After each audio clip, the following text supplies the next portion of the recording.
I'm sure many of you know about the C&O Canal, but have you ridden on the Great Allegheny Passage? Since its completion in 2013, the 150-mile Gap Trail has been open to bikers and hikers between Cumberland, Maryland and Pittsburgh, PA.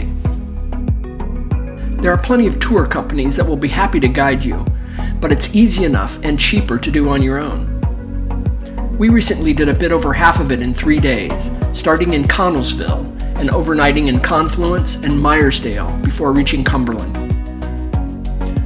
Thanks to investments by the Western Maryland Railway Company in the early 1900s, nearly the entire route is tree-lined and shaded.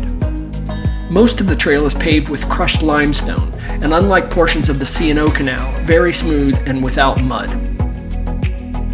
The 30 miles from Connellsville to Confluence is among the most scenic on the Gap, passing through Ohiopyle State Park.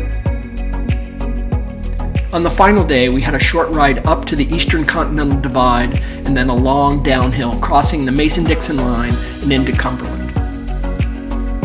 So if you're looking for a multi-day bike ride through the Allegheny Mountains, check out the Gap Trail.